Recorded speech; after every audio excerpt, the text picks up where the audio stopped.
We're so glad you've joined us on the ERLC podcast to explore how the Bible addresses important cultural issues pertaining to life, religious liberty, marriage and family, and human dignity, and how we can walk in wisdom for God's glory and for the flourishing of our neighbors. If you're enjoying this podcast and find it helpful, please leave a review wherever you listen. This will help more people find and benefit from what we're learning together. We are grateful for the time you take to join us for these conversations.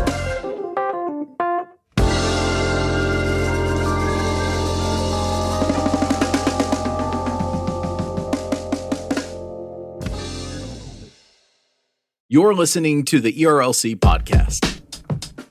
I think that's how you explain it. I'm so glad you give me words to help me talk, Brent. What would I do without you? You'd probably live a less stressful life.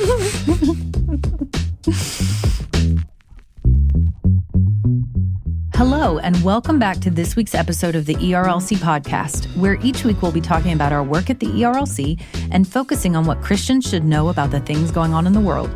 I'm Lindsay Nicolay, and with me this week is Brent Leatherwood, who was apparently trapped in a time warp last week. Do you want to explain that? I was going to say, I'm actually here this week and not in next week, which is where I thought I was last week.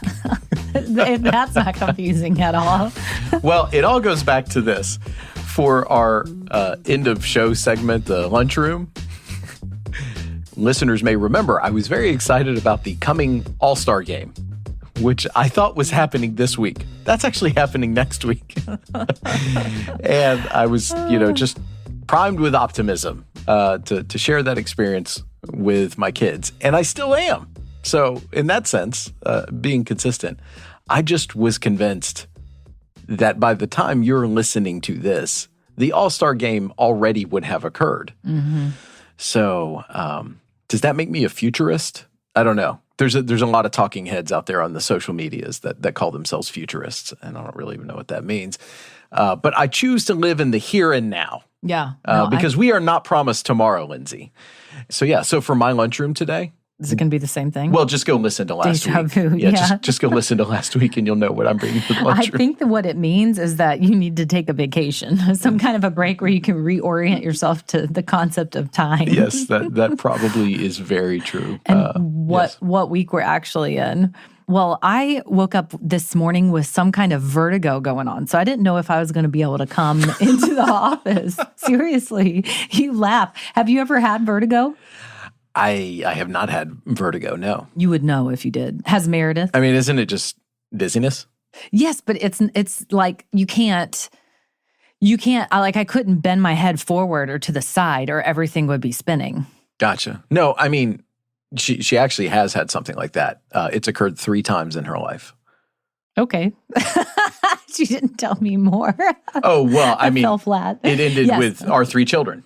Oh, she was dizzy while she was pregnant? That was the first sign that she knew she was pregnant. Oh, yeah. No, that's not what's happening with me. Oh, okay. I didn't know if maybe we were about to reveal something here on the ERLC podcast. No, it is not. No. Oh, okay. This was actually vertigo. I get it frequently, and I thought I was going to be able to come in here, and I was worried because instead of our fearless audio producer, it was up to us to record today, and I know that you are a futurist when it comes to recording equipment or technology in the sense that you live as if you're 80 years old and don't know how to work things. So that's great. So anyway, yes. So no, I'm here. I got here safely and I'm feeling better. So let's go ahead and jump into our episode for today. And we're going to start with what the ERLC has been talking about. So as you might imagine, we are constantly putting out more material that has to do with the Dobbs decision, the overturning of Roe v. Wade and Casey versus Planned Parenthood. It's historic. It's important. It is country shaking. So we want to continue to equip one another to be able, as believers, to be able to give an answer to those that we're talking with, to be able to answer questions with grace and truth. So we have an article here by Jordan Wooten And I love this article. It's titled, How Do Americans View the Issue of Abortion Really? Takeaways from a recently published survey. So there was a survey, combined results from NPR, PBS, NewsHour, Marist, National Poll, preceding the Supreme Court decision of Dobbs, revealing that 64% of Americans oppose the overturn of Roe. So in an age of misinformation, it's important to ask, is this really true? Is this really what the American public thinks? So there's new polling data gathered from a Harvard-Harris poll published in early July, and it answers the question, but it's also more nuanced. So as Jordan goes through this, it is true that a majority of Americans were opposed to the overturning of Roe. But if you dig deeper, a majority of Americans are not pro-unfettered access to abortion. Right. So 55% of those polled opposed overturning Roe v. Wade. 49% support an abortion ban after 6 weeks, and 72% support an abortion ban after 15 weeks. Only 10% of respondents support the Democratic position of allowing abortion up until birth. So that really shows you that the talking points that we often see about a majority of Americans being for abortion access at any point in the pregnancy is not true. And likewise, there was a study conducted by the Land Center and Lifeway Christian Research. It says, among those polled, 41% favored restrictions after the 6th week of pregnancy, 52% after the 12th, 59% after the 15th, 65% after the 20th, and 69% say that reducing abortions is important. So the point is that, we may be able to meet our neighbors somewhere in the middle, that they might have more of a concept of life and of a baby's right to life than we might think.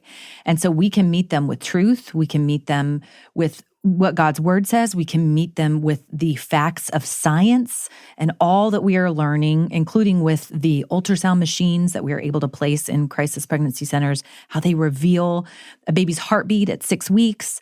And Jordan encourages us, instead of giving in to the vitriol and the attacking and the wringing our hands because we're fearful over the future of our country and abortion in America, we can make friends with our neighbors and we can discuss these things, honoring our neighbors, respecting them, and by God's grace, winning them over to the truth of what God's word says about the inherent dignity of all of life.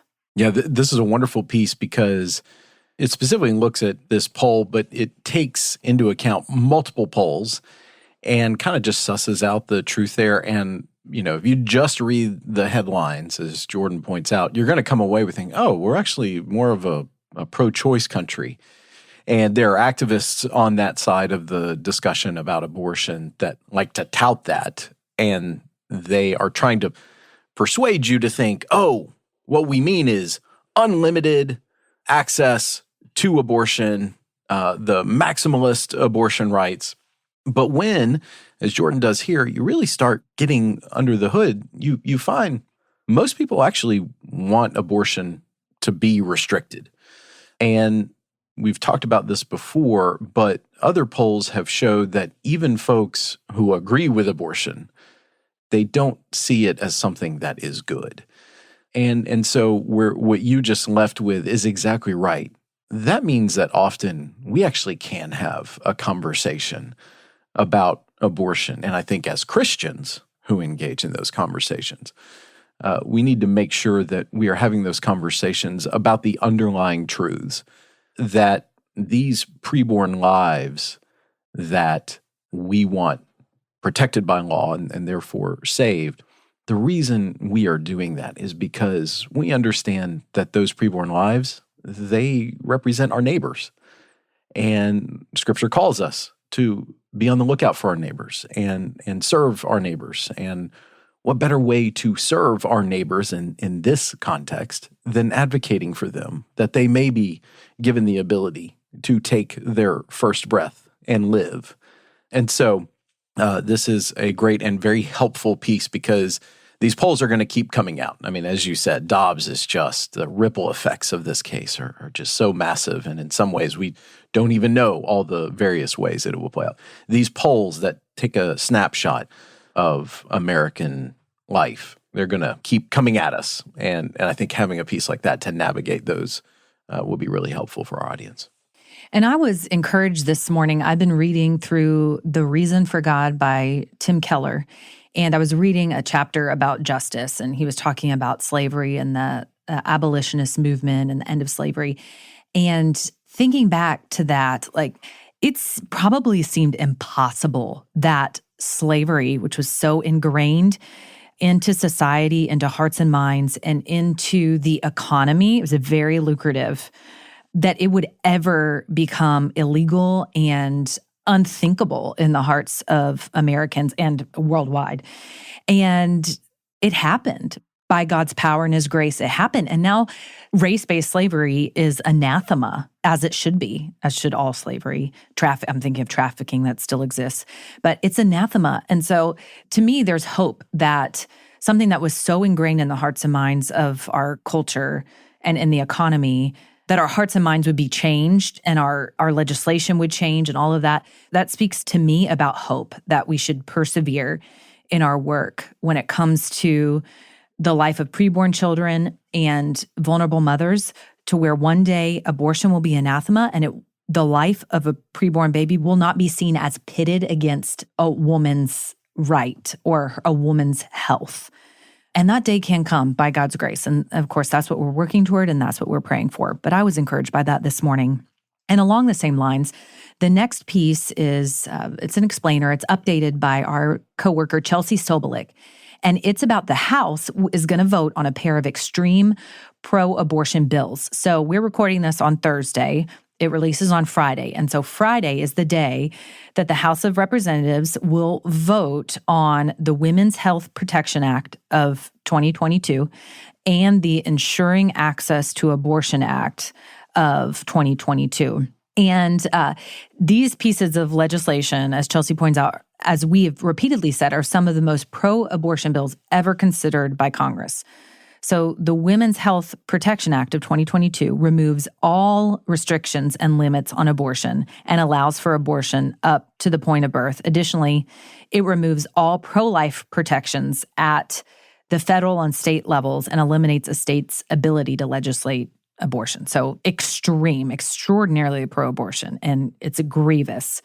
The Ensuring Access to Abortion Act of 2022 requires states to allow the purchase and mailing of abortion pills from across state lines. So this is really, abortion pills are the next frontier, now that abortion is not legal across all states. So this bill would weaponize interstate commerce protections to prevent states from being able to restrict access to these pills. So again, these are both very pro-abortion, and the ERLC is strongly opposed to them. And Brent, I'll let you talk more about what's expected to come out of this vote in the House. Right. So the Speaker Pelosi has scheduled these votes for approximately 11:45 a.m. on Friday.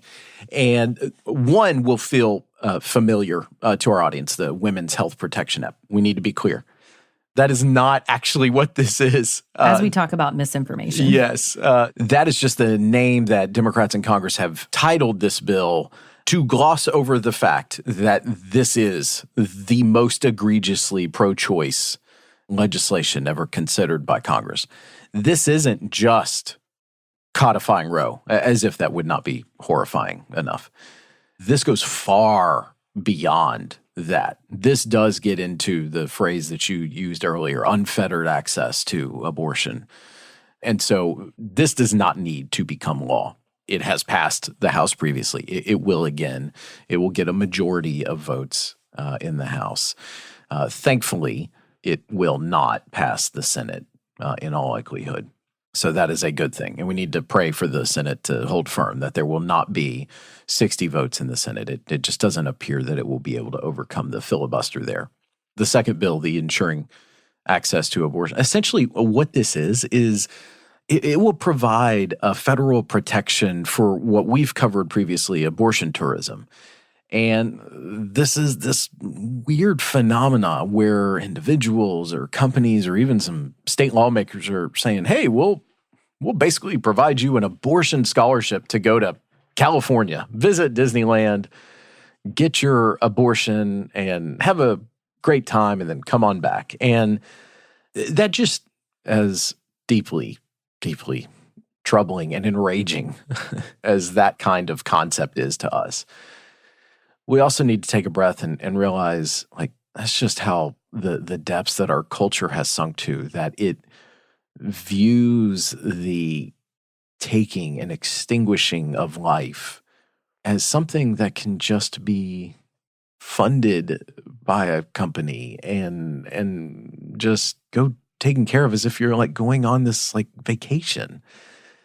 And so it means, I said this in a interview this week with Baptist Press, like that's why it's going to be even more important in this post-Roe moment that we find ourselves, that our pastors, our family ministers, our discipleship ministers, our college pastors, small group leaders, all of our churches, every aspect of it, it is just going to be so vitally important that we continue to help people understand the realities of the Imago Dei and the reality of life itself and how precious it is in the eyes of our Lord. And it was important prior to this Dobbs decision coming out, and our churches have done an incredible job of it. It's just taking on even more significance now because we're as we've said previously, this conversation is no longer just focused in Washington, D.C. at our nation's capital. It's now happening right in our local communities, right in our backyards. And so, yeah, both of these bills scheduled for a vote Friday. We stand in strident opposition to them. We have registered our objections multiple times on Capitol Hill. As a matter of fact, I think we're going to do it again formally. And so, yeah, we will be on top of it for our Southern Baptist Convention. And we will definitely keep you updated about that as well. And then the final piece also has to do with the issue of abortion and Dobbs and Roe. So this one is, selfishly, I asked for this one because I need kind of a Roe for Dummies. So this is an explainer by our staff, basically on what was wrong about Roe's jurisprudence, Roe's law. Why was it bad law? And why does the Constitution leave it to legislators and leave it to the states? I know that many in the culture say we need a federal right to abortion. It should be nationwide. The overturning of Roe was wrong. So I wanted to be able to answer that to people that I'm talking to. And so we do hope that this will equip you to be able to understand it and to be able to answer it in a helpful way. We continue to cover other topics and subjects, though life and Dobbs and Roe are just at the top of the list these days with so many questions swirling about. But for now, Brent, that is your look at what's happening at ERLC.com. Moving into our culture section this week, Brent, why don't you let us know what's happening? All right, Lindsay. Well, probably the biggest thing that people felt this week was the massive report on inflation that landed in the middle of the week. And this first story comes to us from CNBC. Inflation is up a jaw-dropping 9.1%, Lindsay Nicolay. Have you felt that in your wallet? I think so. I need somebody to put that in perspective to me to where it would make my jaw drop. And this CNBC story will do that for you. Great. Lindsay. Shoppers paid sharply higher prices for a variety of goods in June as inflation kept its hold on a slowing U.S. economy, the Bureau of Labor Statistics reported on Wednesday. The Consumer Price Index, CPI, a broad measure of everyday goods and services related to the cost of living, soared 9.1% from a year ago, above the 8.8% Dow Jones had estimated. That marked the fastest pace for inflation going back to November of 1981. So, excluding volatile food and energy prices, so-called core CPI increased 5.9%. Compared with the 5.7 estimate. Core inflation peaked at 6.5% in March and has been nudging down since. On a monthly basis, headline CPI rose 1.3% and core CPI was up 0.7%. Taken together, the numbers seem to counter the narrative that inflation may be peaking, as the gains were based across a variety of categories. This is a quote from the article. CPI delivered another shock. And as painful as June's higher number is, equally as bad as the broadening sources of inflation, said Robert Frick, corporate economist at Navy Federal Credit Union. Though CPI spike is led by energy and food prices, which are largely global problems, prices continue to mount for domestic goods and services, from shelter to autos to apparel. The inflation reading could push the Federal Reserve into an even more aggressive position. So what this means is the price that you are paying, particularly for everyday items, are continuing to rise. Now, this report and others have pointed out that over the last couple weeks, gas prices have started to come down. So I'm sure wherever audience members are living, they may have noticed that. But prices in grocery stores remain higher. In some cases, like even my wife the other day, she was noticing, she's like, I still feel like there are massive holes on the shelves at stores where things have just not kind of come. And that is a part of the global supply chain problem, which all of this is just continuing to be the ripple effects from the COVID shutdowns. And like we were just talking about airlines the other day, the reason that there are a lot of cancellations of flights is because remember in March and April of 2020, the real depths of that recession caused by COVID when just seemingly everything shut down. A lot of those airlines, they let pilots go, they let ground crew, they let crew on the planes go. And now the consumers have started flying again, but they don't have a lot of the individuals trained to actually fly that number of consumers. So it is all still the aftershocks of those, because we're still working out the kinks in all of our supply lines and employment, et cetera. And so now this last line, I think, is particularly interesting. The inflation reading could push the Federal Reserve to an even more aggressive position. So we all have seen it with, mortgage rates increasing, interest rates increasing. That is the most direct way that the Federal Reserve can kind of push the brakes on inflation by raising interest rates. That also has the effect of kind of pushing the brakes, tapping the brakes on the economy itself overall. So who knows where this leads? There are some indications, as it mentioned, that inflation may be peaking, but we're still getting hit in the wallet or the pocketbook, as it were. Yes. So raising interest rates on anything that you borrow for, that you have payments on, is that what we're saying? Or? You're right. So I know mortgage, but. Right, but think about it like this. For years now, interest rates have been so low that it hasn't been attractive to save, because when you put money like in your savings account, right, you gain interest on that. Well, the interest over the last few years has been like 1% or something. Yeah, I mean, it's just been so low, it's almost been negligible. In other words, it hasn't been attractive to save and conserve. Okay. So now they're raising interest rates. Now interest rates are going up. You're actually going to see more benefit from saving and conserving your money. This is just an example, very personalized. But that's the broader theory at play, is like if we can just get people to slow down a little bit, this economy to slow down just a little bit, people to spend less, that will have the effect of just kind of cooling things just a tad. So, well, my husband will probably end up thanking you for explaining to me that it will be more advantageous to save now. Oh, he's Justin a big spender? No. He would be for me to save. Less Chick-fil-A trips. I'm not a big spender, but less Chick-fil-A trips, less Amazon packages. If I can see a good return for my money, then maybe we'll save. We'll see. We'll see. Okay. The next story comes to us. It actually happened last week. It was a tragic situation that happened overseas, but it occurred after we had recorded. And it was the assassination of the former prime minister of Japan, Shinzo Abe. This first part comes to us from CNN. Crowds gathered to pay their respects to the former prime minister. Family and close friends attended the funeral of former Japanese Prime Minister Shinzo Abe in Tokyo on Tuesday, with crowds gathering on the streets of the capital to pay their last respects, 4 days after the shock of his assassination reverberated across the world.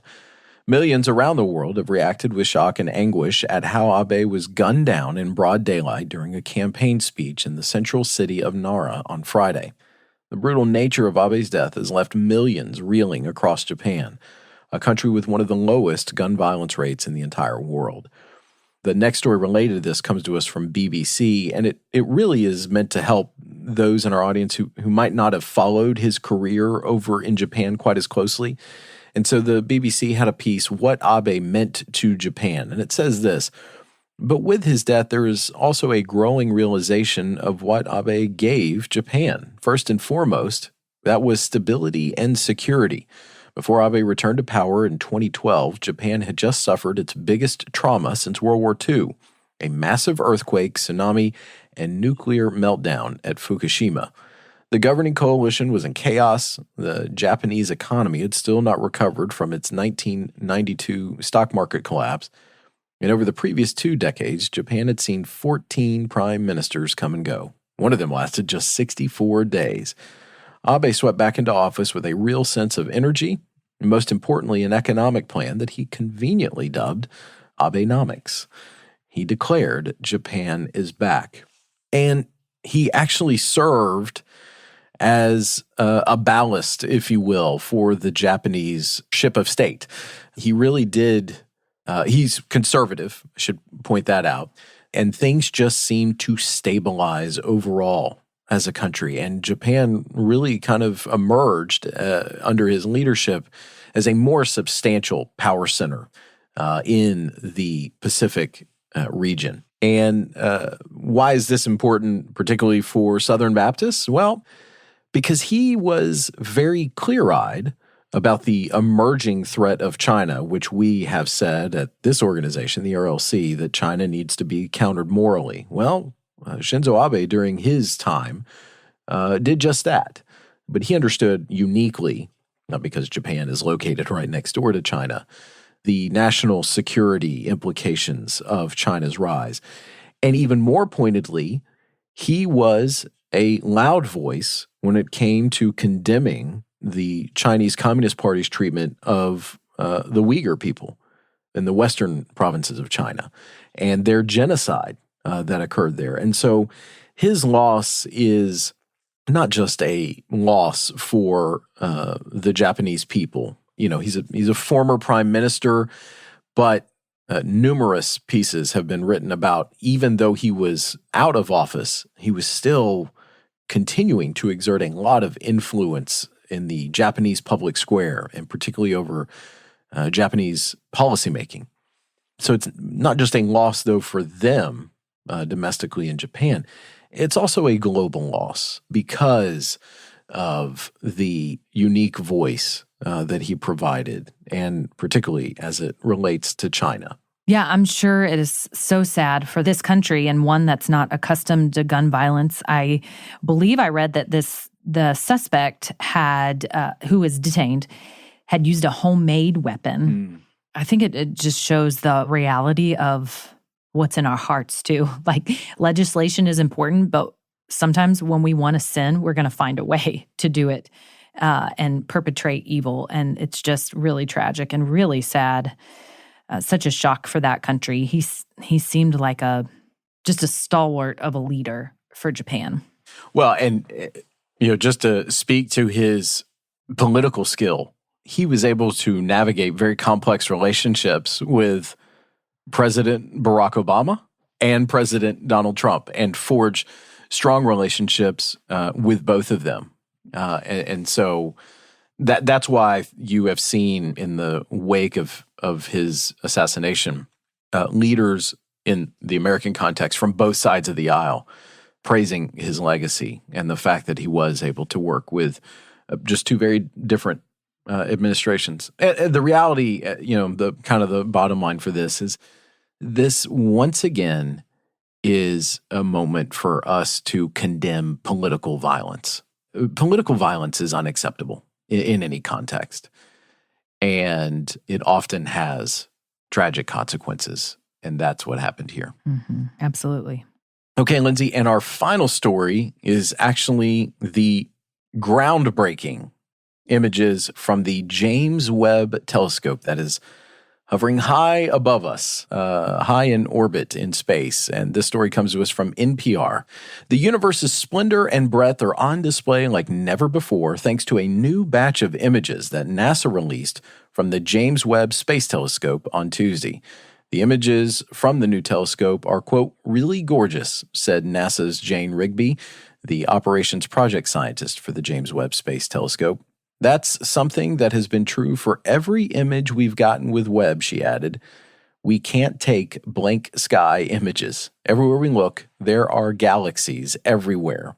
And it went on to, there was a further in the piece, it talks about the initial image that came out, which for those in our audience, it took a picture of space and it just revealed all these seemingly innumerable galaxies that are out there. And it said this: if you held a grain of sand on the tip of your finger at arm's length, that is the part of the universe you are seeing. Just one little speck of the universe, NASA Administrator Bill Nelson said on Monday.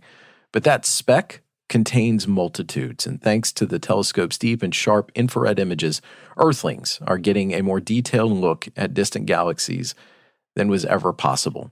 And I got to tell you, when I read that, I couldn't help but think back to God's conversation with Abraham and about his descendants to come. And then ultimately the fact that one of them that would come from him would in fact be our Savior. And so that's where my mind was drawn. But I'm sure, Lindsay, you've seen these remarkable images from space, and I'm sure you've got some thoughts. Well, they are amazing. It's incredible. One of the verses that I was thinking of is Psalm 8, when I look at your heavens, the work of your fingers, the moon and the stars which you have set in place. What is man that you are mindful of him, and the son of man that you care for him? The Lord is kind to bless us with technology too, like Romans says, Romans 1, we're without excuse. The creation testifies to a creator, to a designer, and it's a gift of God that we get a peek into this. Can you imagine what our forefathers and mothers would have thought if they had been able to see these images? They are really incredible. And I was watching the Today Show or something. I always talk about that because it's on. My mom comes over and turns it on. But there's a picture of a bunch of stars and stuff and a galaxy. And the guy who was explaining it was saying that there are a bunch of like squiggly lines around it. And those are other galaxies so far off that you can't see them. And then the force of this one galaxy is bending them, the light of them toward it. So it's like this squiggly, it looks like squiggly lights. So it really is just amazing. However, regardless of how amazing it is, I still do not want to go to space. No. I will bounce around in space in the new heavens and the new earth if we have some kind of flying, teleporting capabilities. But for now, while I'm just a mere earthling, a mere mortal, I do not want to try to travel to space. Yeah. No, I'm content to see the pictures that come from advanced technology like this telescope. But you're right. The heavens do declare his glory, and we as Christians just need to be thankful that we get to see such beautiful images.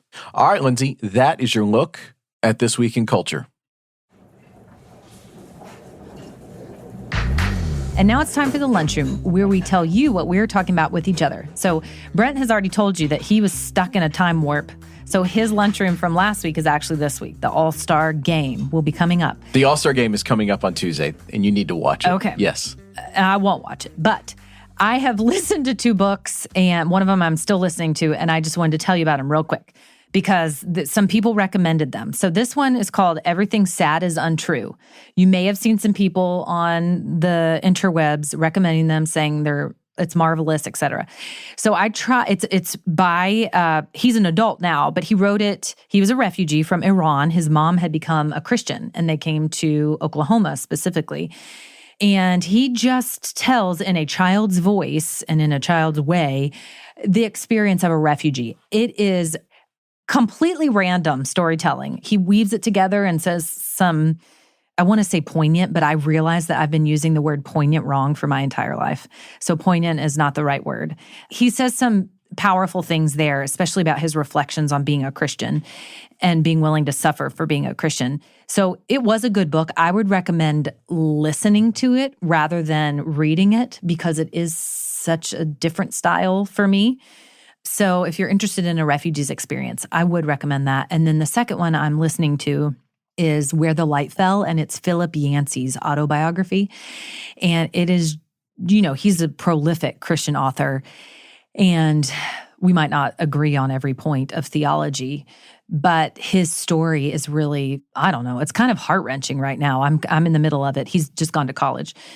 Heart-wrenching, the way that he grew up and his family's grown up. So it's his journey through discovering what he believes. He's raised in a fundamentalist background, and so he's just wrestling with all kinds of things.